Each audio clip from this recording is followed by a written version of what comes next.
Namaskar, sisters and brothers. Today I'm going to talk about the connection between our own individual spiritual growth and our active involvement in the world and the society around us, and how we can become a transformational force, both for our own development and for that of the world around us. So you might have heard of the story of a person who found a caterpillar that had transformed. He took in the caterpillar, it made its chrysalis, and he was observing it over a long time. And eventually, finally, the exciting moment had come where this caterpillar had transformed into a butterfly and was struggling to break free of the chrysalis.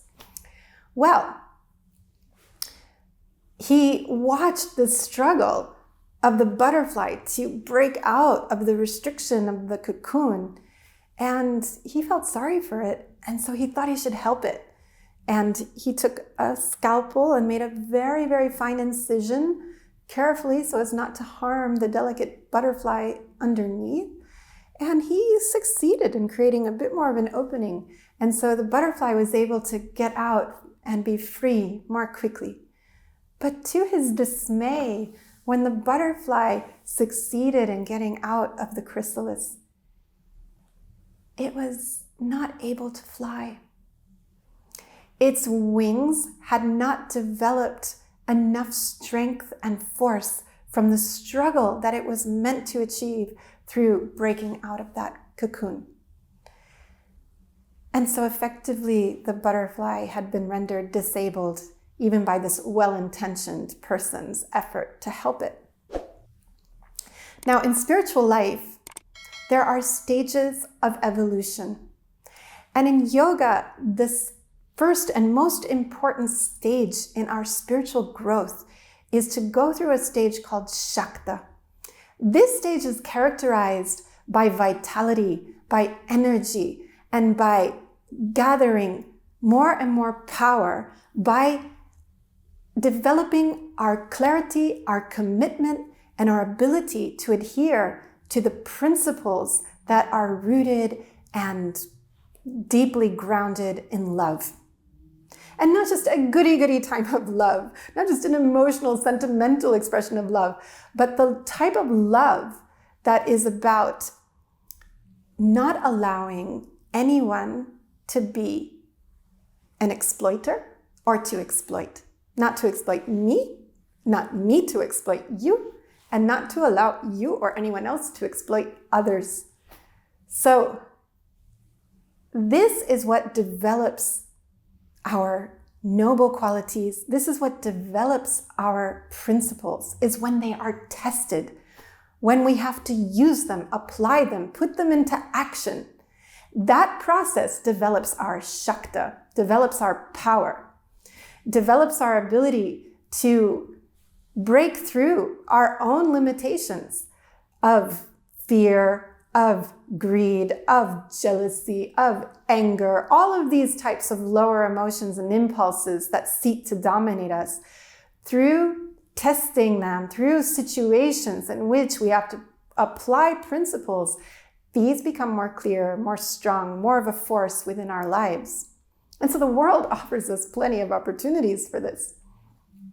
I remember though, like many of us, I think, as we approach spirituality, we have this kind of elevated idea that comes from looking at the examples of extremely elevated saints that had transcended the duality of the world, saw everything as only oneness. Even Jesus Christ, he's being crucified and he's talking about forgiving his enemies that they don't know what they're doing. He sees the oneness. He's living from that realization. Buddha as well, so many different highly elevated people reach the state of oneness. And yet, if we try to fake it and imagine that we're already there when we're not, we only achieve a type of pseudo-spirituality. It's not authentic, it's not earned, it is not truly ours, it is not grounded, and it's a bit fragile. It's like a butterfly that we tried to cut too quickly out of its cocoon. It didn't go through enough struggle. So this struggling with the world, with ourselves, and then with the world, It's meant to be part of the process. It's meant to help us gain that Shakti, that force, that moral courage.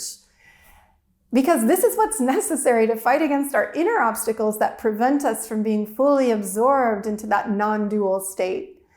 But it also, I think, is part of the divine design to bring goodness into the world. Because when you allow yourself to be a channel for the energy of truth and justice and goodwill and fight against all the limiting things like discrimination, prejudice, injustice, exploitation, all of these things, then you're strengthening yourself, you're strengthening your principles, you're strengthening your courage, you're strengthening, your inner power.